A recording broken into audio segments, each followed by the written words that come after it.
யாதேவி சர்வபூதேஷு சக்திரூபேண சம்ஸ்திதா யாதேவி சர்வபூதேஷு லக்ஷ்மிரூபேண சம்ஸ்திதா யாதேவி சர்வபூதேஷு புத்திரூபேண சம்ஸ்திதா நமஸ்தஸ்தே நமஸ்தஸ்தே நமஸ்தஸ்தே நமோ நமகா.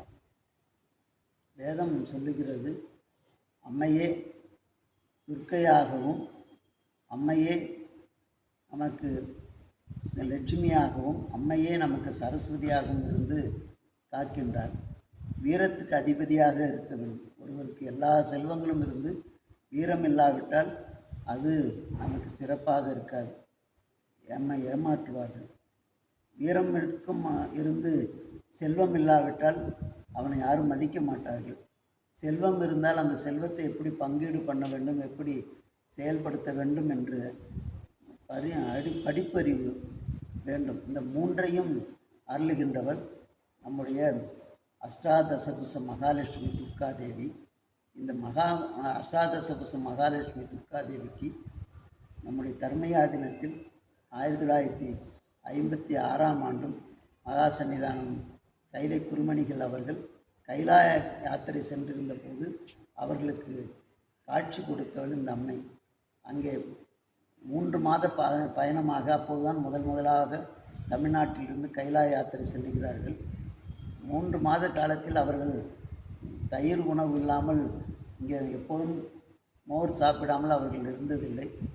3 மாதமாச்சு சாப்பாட்டுக்கு தயிர் கிடைக்கலையேன்னு அவங்க சொல்லி கொண்டிருந்த போது சிற்றாடை உடையுடுத்தி இந்த துர்க்கை அங்கே வந்து சின்னஞ்சிறு பெண் போலே என்று பாடுகின்றதுக்கு இணங்க ஒரு கையில் ஒரு தயிரை கொண்டு வந்து மகா சன்னிதானம் அவர்களிடம் கொடுக்கும். உடனே பக்கத்தில் இருந்த மீனாட்சி சுந்தரம் என்கின்ற ஃபோட்டோகிராஃபரை கூப்பிட்டு இந்த ஃபோட்டோ இருங்கோ நான் தாவணி போட்டுட்டு வரேன் அப்படின்னு சொல்லிட்டு கொடுத்தோடனே அந்த குழந்தை மறைந்து போய்விட்டது. அதே நினப்பாக இங்கே வந்த உடனே இதை ஸ்தாபிதம் செய்தார்கள். இங்கே இருக்கின்ற அஷ்டாதசபுஷ மகாலட்சுமி துர்காதேவி முகம் மகாலட்சுமி போன்றிருக்கும். இது துர்க்கைக்குரிய அகோரம் இல்லாமல் கோரம் இல்லாமல் இது மகாலட்சுமி வடிவத்திலே முகம் இருக்கும். கரங்கள் 18 கரங்களோடு கூடியதாக இருக்கும். கீழே தாமரை பூவிலே லட்சுமி வீற்றிருப்பது போன்று தாமரை பூவிலேயும் இருப்பால். அதன் கீழே மகிஷாசுரன் சுந்தரி எந்தை துணைவி என் பாசத்தொடரையெல்லாம் வந்தரி சிந்துர வண்ணத்தினால் மகிழந்தலைமையில் அந்தரி நீலி அழியாத கண்ணிகை ஆரணத்தோன் கந்தரி கைத்தளத்தால் மலர்த்தால் என் கருத்தனவே என்று சொல்வதற்கிணங்க நம்முடைய ஆகமத்தின்படி இந்த கோயில் 14 அடி துர்காதேவியை ஸ்தாபிதம் செய்து இங்கே இந்த நவராத்திரியிலே சாரதா நவராத்திரியிலே சதசண்டி ஹோமம் 10 நாட்களும் இங்கே சண்டி ஹோமம் நடைபெறும். அர்ச்சனை அபிஷேகங்கள் இங்கே நடைபெறுகிறது. வசந்த நவராத்திரியிலே பங்குனி மாதம் நடைபெறுவதிலே இங்கே வனதுர்க்கா தேவி இருக்கிறது. அந்த வனதுர்க்கா தேவிக்கு வசந்த நவராத்திரியிலேயே இங்கே நடைபெறும்.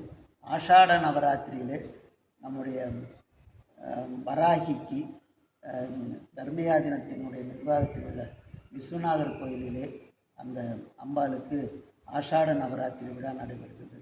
3 நவராத்திரிகளும் நமக்கு உண்டு. அதனால் சக்தியை போற்றும் சக்தியை போற்றுதும் என்று எங்கெங்கும் காணினும் சக்தியடா என்று பாரதியினுடைய வாக்கிற்கிணங்க யாதேவி சர்வபூதேஷு சக்தி ரூபேன சம்சிதா என்று வேதம் சொல்வதற்கிணங்க உன்னிடம் சக்தி இல்லைன்னா செவனேன்னு கெட என்று சொல்வார்கள். அதே போன்று பின்னமிலான் எங்கள் சக்தி பிரான் என்று சாத்திரம் காட்டுவதற்கு இணங்க கருணையும் நெய்யும் அவனியில் புகுந்து எம்மை ஆட்கொள்ள வல்லாய் என்று தோத்திரங்கள் சொல்லுவதற்கு இணங்க நம்முடைய அஷ்டாதசபுஷ மகாலட்சுமி துர்காதேவி இங்கே வீட்டிலிருந்து அருள் பாலித்து கொண்டிருக்கிறார்.